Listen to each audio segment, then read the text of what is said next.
I love it. I love it. I love it. Now we're going to Bristol, and can you see the smile? I mean, it should be ear to ear because you know why? You know what the dirt's for? A parking lot. We race on asphalt and concrete, ladies and gentlemen. Now my son raced on dirt. I like dirt racing, but not with these big, heavy behemoth stock cars. We are going back to the concrete. We're going back to the high banks. We're going back to the world's fastest half mile. I couldn't be happier. So, Professor, well, first, before we get into Bristol, Trav, I haven't been checking my social because I've been on spring break. Do we have any winners, or do they all go, well, right down the toilet with the Professor? So I can't forget the guy's name, but I love it because he goes, I was sweating this Blaney bet, and it was $1 to win 220, and I just couldn't be more happy of our fan there, just putting $1 down to have some fun. That's the exclamation point. So let's be clear. It doesn't matter what your unit is. We use the word unit. It can be a percentage of your bankroll. There's all these math things. That's for the hardcore gambler. When we say unit, it's not really a percentage of the bankroll because Tim's doesn't have a yearly bankroll. It is more of a denomination that Tim's is comfortable betting. I know that's not the gambler definition. The gambler definition is a percentage of the bankroll, blah, blah, blah, blah, blah. Tim's, don't you agree? It's a fun way around your friends where you can be like, hey, man, I'm up like 10 units. Congratulations, right? Like that way I don't care if your unit's $1 or $100. It's really none of my business. Yeah, totally. That's just what I normally bet. That's my unit. So other than the 3-card poker table downstairs that's going to pay the bills this weekend, what else is going to pay the bills? Let's talk about heading to Bristol. Let's talk about the Predictor. There's one name we're going to talk about. It's the first name I'm going to get to. You didn't even send me the Predictor this week, so I haven't seen it. Let's go with this. He did. Guess I don't what? see it. It was in text. It's right here. If anybody's listening and they do any business in text message and it irritates the crap out of them, you could be on this podcast because when there should be documents that are emailed, the professor likes to text them. I think he's basically just trying to not be old is why he does it. He likes to think that he's still trendy. Oh, look at that. I did find it. There's one name we're starting with. We're not even starting at the top. How do you have Kyle Busch a tier 4 driver at Bristol? I gotta have some information on this. Well, Kyle, if you're listening, this is the professor telling me the guy that's won as much as DW at Bristol. Go ahead. How was he tier 4? look at his last three finishes at Bristol. 20, 34th, 21st. You know, the last time he finished in the top 10 there was during COVID, 2020. Look at his season this year. Other than that finish at Atlanta, that RCR has just been on the struggle bus. That was well defended. Do you really think, though? Give me your. I know you hate to do this. I know the stats say 18th. Would you say he's a tier 4 shading up? It's still Kyle Busch at Bristol? Well, it's still Kyle Busch at Bristol. Like I think you have to look at that, but the computer doesn't look at that, right? Like so hold on then. So is this a guy that you could adjust after practice? That's really why I'm asking. So I know it's only a little short practice, but if Kyle Busch is like Kyle Busch-esque, top 7 or 8 car, you think he would make a big shift in the Predictor? Totally. And he got adjusted last week after practice, but it was not the way he wanted to go. Agreed. All right, so there, I just had to get that out of the way. I mean, the guy's won more swords than the sushi restaurant down here, and my man won't even put him in tier 2 or 3. So top of the list, even though Hendrick did him dirty last week, he's still at the Hendrick world. It's basically a Hendrick Gibbs top 4, Larson, Hamlin, Byron, Elliott. 3 Hendrick cars in the top 4. Then we have Blaney and Bell make up tier 1. Tier 2, the Kez, Logano, Buescher, Chastain, both RFK cars in tier 2. Tier 3, I can't believe he's in Tier 3 because it's the professor's favorite driver, Martin Truex Jr. Then Briscoe, Bowman, Wallace, Reddick, Gibbs. Great run last week for Gibbs. I know it didn't finish like you wanted, but runs like that, those will turn into something. So, Tim's, let's just jump right. Well, first of all, on the Predictor, is there anything else you want to try to defend before we get into this gambling? No, I would say the Predictor has done Ty Gibbs dirty, too. Like, I would, like, if you really look at what's going on with him, he finished 5th there at Bristol last year, led, I think, 102 laps, and he's been top 5 the last 2 weeks, and he's basically been in every race. Like, he's been a factor in every race this year, going back to the Coliseum even. So I think that's a... Where would you put him? He's definitely... Well, he put him 16th. What do you mean, where did he put him? No, It's his program. But that's the model. That's not his... I know. I think he's a top 10 driver this week. especially when you look at Well, Gibbs led over Gibbs' organization led over, I think it was 400 laps at Bristol last year. Well, so doesn't Las Vegas. They have him the ninth on odds, really in the top 10 on odds. He's just outside 10 to 1. He's 12, 13, 14, kind of depending on where you shop it. Larson's the favorite at 4.5 to 1. Hamlin 5 to 1. Bell 5.5 to 1. Then a big jump, which is a little interesting. Normally we see some 7s, 8s, and 9s. Not this week. This week we go Byron, Blaney, Buescher, Kez, Reddick.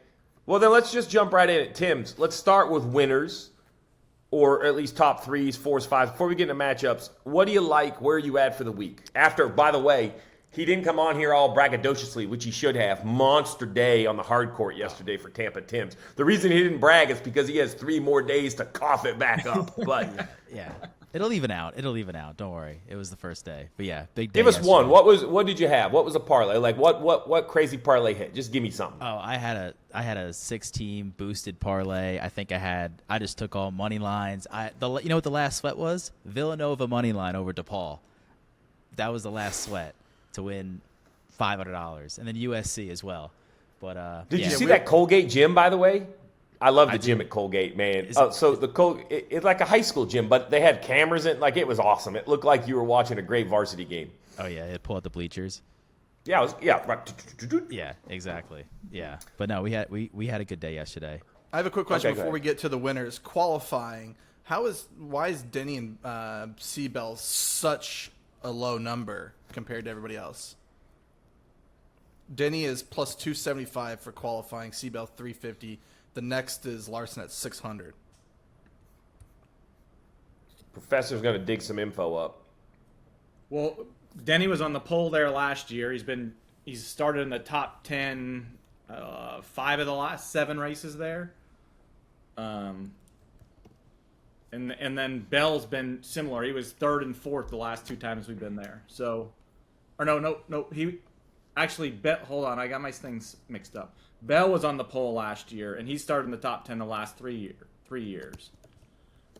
And then Denny's been on the pole there recently too. So I think, with the Gibbs speed and their history with the pole, that's why. I got a name I want to talk about specifically for qualifying. Give me Eric Jones's Bristol numbers, qualifying in the race. You want starting numbers or finishing numbers? Let's start with starting. Let's start with starting. I wouldn't feel great about his starting numbers there. Okay, how about his finishing? Why do I feel like he runs well there? So he's been top 10 in 3 of the last 5 there. And I only say this, guys, because I think this is one of those tracks that, Toyota to legacy. Toyota was great last week. I mean, I don't know. They're supposedly a Tier 1 car. I think Jones has been outperforming his equipment the last 3 or 4 years there. You with me there, Professor? Like, I would say the car, he's outrunning where we think the car should run. So I'm just saying this could be a lightning in the bottle. I'm not saying a win, but this is a guy that you can get plus 160 for a top 10, and I don't think that's crazy out of the odds for Eric Jones. I agree. All right, Tampa Timms, you're on the block. Give me your picks. Give me the ones you love. I like the favorites, Denny Hamlin, Kyle Larson, William Byron, but the couple kind of like middle of the road guys, Chris Buescher, he's so fast here, Brad Keselowski. But I got one guy that I think's getting a little overlooked. It might be a sprinkle, and it's Michael McDowell. I feel like he runs pretty well here, like top 10, top 12, top 15. He's 20th on the predictor, but I think that's kind of shortchanged. Plus, he's one of those guys that's kind of, I think he finished 8th last week. He's hot right now.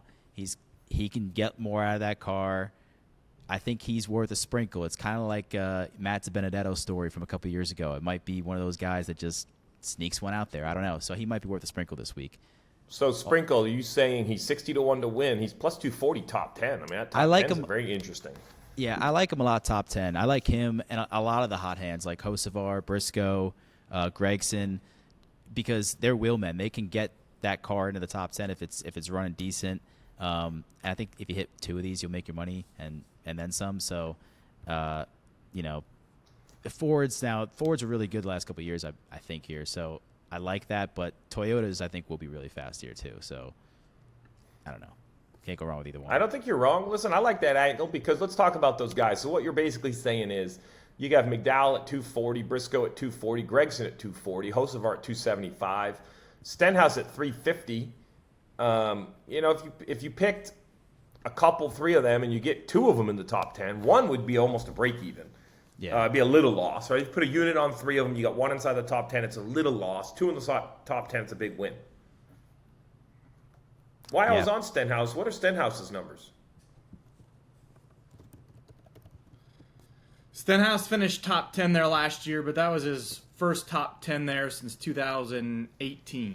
I thought this was a track that we used to think it was up his list, and then it faded away. I think it's a little unknown. JTG. He had those 2 runner-up finishes there back in the day, and that's why we had all this thoughts on him. But now that's not a bad bet. But you said another name there that really interests me, which was Carson Hocevar. He was here in a Cup car last year. He finished 11th. In like his single-handed starts. Yeah. So and he's been really good lately. Like he's shown really good speed lately. And I'm talking, you can get almost 20-1 for a top 3. Yeah, it's worth like a. I know, but gosh, if you could hit it, it'd be like a story. You could have a shirt that said, "I got cashed on Hocevar's top 3." I like your shirt idea. I'm all about the shirt idea.